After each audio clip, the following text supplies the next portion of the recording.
ಒಂದು ಪಕ್ಷಿಯ ಕಣ್ಣೀರು ರಾಮಾಯಣದ ಜನ್ಮಕ್ಕೆ ಕಾರಣವಾಯಿತು.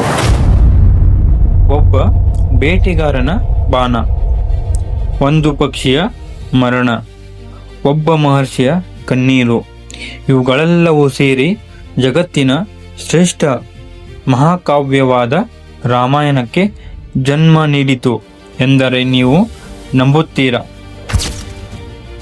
ಇವತ್ತಿನ ವಿಡಿಯೋದಲ್ಲಿ ರಾಮಾಯಣದ ಮೊದಲ ಶ್ಲೋಕ ಹೇಗೆ ಹುಟ್ಟಿತು, ಮಾ ನಿಷಾದ ಎಂಬ ಈ ಶ್ಲೋಕದ ಹಿಂದೆ ಇರುವ ಕಥೆ ಏನು ಮತ್ತು ಈ ಶ್ಲೋಕವನ್ನು ಏಕೆ ಆದಿಶ್ಲೋಕ ಎಂದು ಕರೆಯುತ್ತಾರೆ ಅಂತ ತಿಳಿದುಕೊಳ್ಳೋಣ. ಇಂದಿನ ವಿಡಿಯೋದಲ್ಲಿ ಈ ಎಲ್ಲ ಪ್ರಶ್ನೆಗಳಿಗೆ ಉತ್ತರ ತಿಳಿದುಕೊಳ್ಳೋಣ. ಮಹಾನಿಷಾದ ಪ್ರತಿಷ್ಠಾಂ ತ್ವಮಗಮಂ ಶಾಶ್ವತಿಂ ಸಮಾಂ ಯತ್ ಕ್ರೌಂಚ ಮಿಥುನಾ ದೇಕ ಮಮಧಿಂ ಕಾಮಮೋಹಿತಂ. ಈ ಶ್ಲೋಕವನ್ನು ವಾಲ್ಮೀಕಿ ಮಹರ್ಷಿಯವರು ತಮ್ಮ ಜೀವನದಲ್ಲೇ ಮೊದಲ ಬಾರಿಗೆ ಉಚ್ಚರಿಸಿದರು. ಆದರೆ ಇದು ಯೋಚನೆ ಮಾಡಿ ಹೇಳಿದ ಶ್ಲೋಕವಲ್ಲ, ಇದು ಅವರ ಹೃದಯದಿಂದ ಸ್ವಯಂ ಹೊರಬಂದ ಕಾವ್ಯ. ಒಂದು ದಿನ ಬೆಳಗಿನ ಸಮಯ, ವಾಲ್ಮೀಕಿ ಮಹರ್ಷಿಯವರು ತಮ್ಮ ಪ್ರಿಯ ಶಿಷ್ಯನಾದ ಭರದ್ವಾಜನೊಂದಿಗೆ ತಮಸಾ ನದಿಯ ಕಡೆಗೆ ಹೊರಟರು. ಸುತ್ತಮುತ್ತ ಹಸಿರಿನಿಂದ ಕಂಗೊಳಿಸುತ್ತಿದ್ದ ಅರಣ್ಯ, ಪಕ್ಷಿಗಳ ಚಿಲಿಪಿಲಿ, ತಂಪಾದ ಗಾಳಿ, ಇಡೀ ಪ್ರಕೃತಿ ಶಾಂತವಾಗಿತ್ತು. ಅದೇ ಸಮಯದಲ್ಲಿ ವಾಲ್ಮೀಕಿಯವರ ಕಣ್ಣಿಗೆ ಒಂದು ಸುಂದರವಾದ ದೃಶ್ಯ ಕಾಣಿಸಿತು. ಕ್ರೌಂಚ ಪಕ್ಷಿಗಳ ಒಂದು ಜೋಡಿ ಪ್ರೀತಿಯಿಂದ ವಿಹರಿಸುತ್ತಿತ್ತು. ಒಂದನ್ನೊಂದು ಒಂದು ಕ್ಷಣ ಬಿಟ್ಟಿರದೆ ಆ ಪಕ್ಷಿಗಳು ಸಂತೋಷದಿಂದ ಹಾರಾಡುತ್ತಿದ್ದವು. ವಾಲ್ಮೀಕಿಯವರು ಆ ದೃಶ್ಯವನ್ನು ನೋಡಿ ಮಂದಹಾಸ ಬೀರಿದರು. ಆದರೆ ಕೆಲವೇ ಕ್ಷಣಗಳಲ್ಲಿ ಎಲ್ಲವೂ ಬದಲಾಯಿತು. ಹಠಾತ್ತನೆ ಒಂದು ಬಾಣ ಗಾಳಿಯನ್ನು ಸೀಳಿ ಬಂತು. ಆ ಬಾಣ ಗಂಡು ಕ್ರೌಂಚ ಪಕ್ಷಿಯ ಎದೆಗೆ ಬಡಿದು ಅದು ನೆಲಕ್ಕೆ ಬಿದ್ದು ಪ್ರಾಣ ಬಿಟ್ಟಿತು. ಹೆಣ್ಣು ಪಕ್ಷಿ ಆಕಾಶದಲ್ಲಿ ದುಃಖದಿಂದ ಕೂಗತೊಡಗಿತು.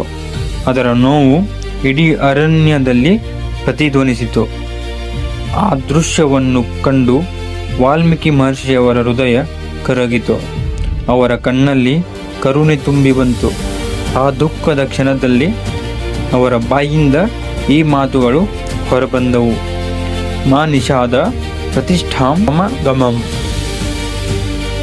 ಈ ಶ್ಲೋಕದ ಅರ್ಥ, ಓ ಬೇಟೆಗಾರನೆ, ಪ್ರೇಮದಲ್ಲಿ ಮುಳುಗಿದ್ದ ಕ್ರೌಂಚ ಪಕ್ಷಿಗಳ ಜೋಡಿಯಲ್ಲಿನ ಒಂದನ್ನು ನೀನು ಕೊಂದಿರುವುದರಿಂದ ನಿನಗೆ ಎಂದಿಗೂ ಶಾಶ್ವತವಾದ ಕೀರ್ತಿ ದೊರೆಯದಿರಲಿ. ಗಮನಿಸಿ, ಇದು ಕೋಪದಿಂದ ಹೇಳಿದ ಮಾತಲ್ಲ, ಇದು ಕರುಣೆಯಿಂದ ಹೊರಬಂದಂತಹ ಮಾತು. ಒಬ್ಬ ಮಹರ್ಷಿಯ ಹೃದಯದಲ್ಲಿ ಎಲ್ಲ ಜೀವಿಗಳಿಗೂ ಎಲ್ಲ ಜೀವಿಗಳ ಮೇಲಿದ್ದ ಪ್ರೀತಿಯ ಪ್ರತೀಕ ಇದು. ಬ್ರಹ್ಮದೇವರ ಆಶೀರ್ವಾದ. ಈ ಘಟನೆಯ ನಂತರ ವಾಲ್ಮೀಕಿ ಮಹರ್ಷಿಯವರು ಆಶ್ರಮಕ್ಕೆ ಮರಳಿದರು. ಅವರಿಗೆ ಆ ನಡೆದಂತಹ ಘಟನೆ ಮನಸ್ಸಿನಲ್ಲಿ ಓಡಾಡುತ್ತಿತ್ತು. ಅವರು ಅದನ್ನೇ ಯೋಚನೆ ಮಾಡುತ್ತಾ ತಮ್ಮ ಆಶ್ರಮಕ್ಕೆ ಮರಳಿದ ತಕ್ಷಣ ಅದೇ ಸಮಯದಲ್ಲಿ ಬ್ರಹ್ಮದೇವರು ಅವರ ಮುಂದೆ ಪ್ರತ್ಯಕ್ಷರಾದರು. ಅವರು, ನಿನ್ನ ಬಾಯಿಂದ ಹೊರಬಂದಂತಹ ಈ ಶ್ಲೋಕ ದೈವ ಪ್ರೇರಿತವಾಗಿದೆ.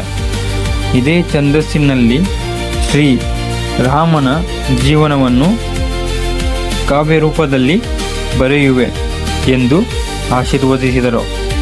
ಅಲ್ಲಿಂದಲೇ ರಾಮಾಯಣದ ರಚನೆ ಆರಂಭವಾಯಿತು.